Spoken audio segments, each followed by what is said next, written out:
Hello friends, welcome back to our YouTube channel Ayurveda hacker.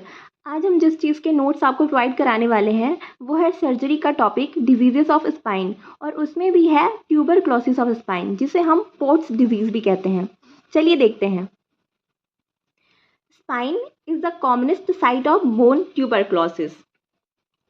अगर bone में tuberculosis हो रही है तो ये चांसेस ज़्यादा हैं कि वो स्पाइन में हो, क्योंकि ये मोस्ट कॉमन साइट है।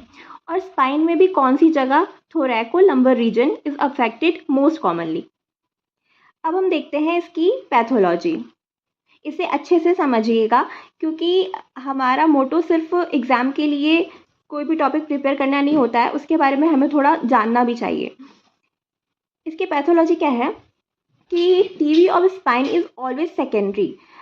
सेकेंडरी का मतलब क्या होता है? देखिए, प्राइमरी क्या होता है कि कोई भी इन्फेक्शन जो एक चिल्ड्रन में होता है, सबसे पहले जो इन्फेक्शन होता है वो चिल्ड्रन में होता है, तो अगर उसका अच्छे से ट्रीटमेंट हो जाता है तो हमारी बॉडी से रिमूव हो जाता है। लेकिन अगर उसका अच्छे से ट्रीटमेंट नहीं होता है तो वो हमारी बॉडी में पड़ा रहता है, और वो जो एक्टिव इन्फेक्शन है वो लेटेंट में कन्वर्ट हो जाता है। वो जो बैक्टीरिया है वो डॉर्मेंट स्टेज में हमारी बॉडी में पड़ा रहता है। तो फिर क्या होता है कि जब वो व्यक्ति जो है वो जब एडल्ट हो जाता है और अगर उसकी इम्यूनिटी ड्रॉप हो गई तो वो जो इन्फेक्शन था अब वो फिर से वापस एक्टिव फॉर्म में आ जाता है। उसी को कहते हैं सेकेंडरी इन्फेक्शन। ठीक है, तो TB of spine is always secondary. इसका पॉजिटिव ऑर्गेनिज्म है माइकोबैक्टीरियम ट्यूबरक्लोसिस।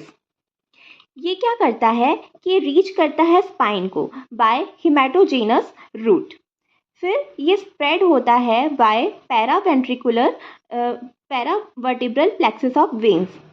फिर bacteria load in connecting area of two adjacent vertebrae cause inflammation. ये जो बैक्टीरिया है वो दो एडजेसेंट वर्टिब्री के बीच में जाता है और वहाँ पे इन्फ्लेमेशन कॉज करता है, जिसकी वजह से क्या होता है? Results in erosion of margin of vertebrae. Vertebrae के मार्जिन में इरोजन स्टार्ट हो जाती है। फिर अगर न्यूट्रिशन कॉम्प्रोमाइज़ हो गया तो क्या होगा कि result in disc degeneration. Disc में डीजेनरेशन स्टार्ट हो जाएगी, जिसकी वजह से वीकनिंग रिजल्ट इन कोलैप्स और विंग ऑफ वर्टिब्री। फिर वहाँ पे कोल्ड एब्सेस का फॉर्मेशन होगा। कोल्ड एब्सेस क्या होता है? Collection of pus and tubercular debris from diseased vertebrae. Healing में क्या होगा कि जो लाइटिक एरियाज हैं वो रिप्लेस हो जाएंगे बाय न्यू बोन, और adjacent vertebrae undergo fusion by bony bridges. तो ये है हमारी पूरी पैथोलॉजी।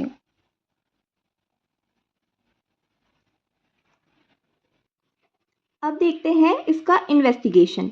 हम इन्वेस्टिगेशन में क्या कराएंगे? ब्लड एग्जामिनेशन कराएंगे। ब्लड एग्जामिनेशन में क्या क्या?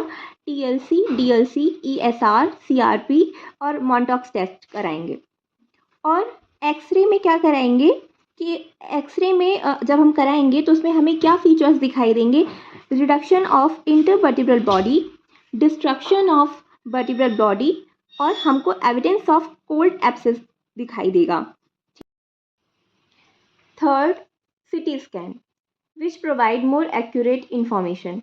Fourth, MRI। MRI क्या है? ये एक एडवांस टेक्निक है जो हमें एक बहुत ही प्रिसाइज इंफॉर्मेशन प्रोवाइड कराती है। अब देखते हैं हम क्लिनिकल फीचर। उसमें पहला, pain. Pain commonest presenting symptom होता है। अर्ली स्टेज में ये डिफ्यूज और डल हो सकता है, लेकिन लेटर अगर हम देखें तो ये localize to affected disease segment. जहाँ पे डिजीज हुई रहती है जिस सेगमेंट में, वहाँ पे ये लोकलाइज्ड हो जाता है।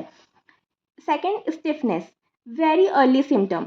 क्यों? क्योंकि इसमें क्या होता है कि muscles go into spasm to prevent movement. मतलब मसल्स स्पाज्म हो जाता है मसल्स में, जिसकी वजह से मतलब क्यों होता है स्पाज्म? ताकि मूवमेंट जो है उसमें जर्क ना लगे हमारी स्पाइन में।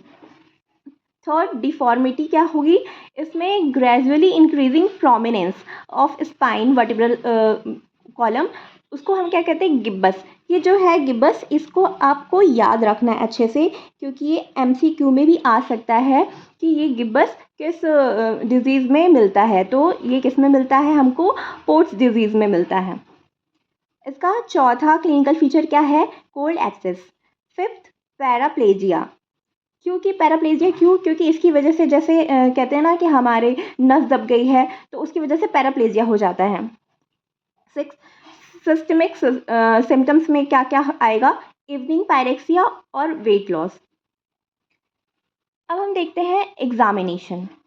एग्जामिनेशन में उसका गेट जब वो आएगा, आपके जैसे आप डॉक्टर हैं, आप बैठे हुए हैं और सामने से वो जो पेशेंट है वो चल के आ रहा है, तो आपको क्या देखने को मिलेगा कि वॉक्स विथ शॉर्ट स्टेप्स, ऐसे धीरे धीरे स्टेप्स ले करके वो चल रहा है। क्यों? ऐसा क्यों है? उसका जो नेचर है वो क्यों है? वो अवॉइड कर रहा है जर्किंग ऑफ स्पाइन। वो चाह रहा है कि उसकी स्पाइन में बिल्कुल भी जर्क ना लगे, क्योंकि उसको प्रॉब्लम होगी उससे फिर। Second, paravertebral swelling.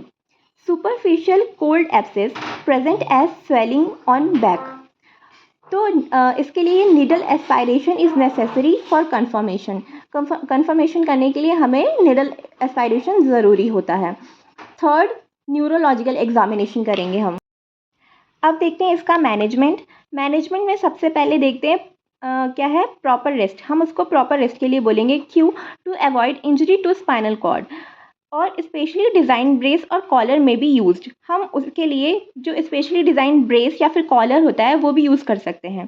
Second, aspiration of cold abscess if superficial. Aspiration हम कब करेंगे? जब ये सुपरफिशियल होगा। थर्ड, सर्जिकली ड्रेनेज कब करेंगे? If deep seated. अगर ये जो है इन्फेक्शन ये डीप सीटेड होगा तब हमको सर्जिकली ड्रेनेज करना पड़ेगा। फोर्थ, एंटी ट्यूबरकुलर थेरेपी चलाएंगे हम, डॉट्स।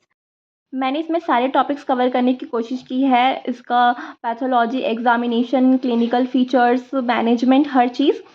मुझे लगता है कि आपको ये वीडियो पसंद आएगी। मिलते हैं नेक्स्ट वीडियो में।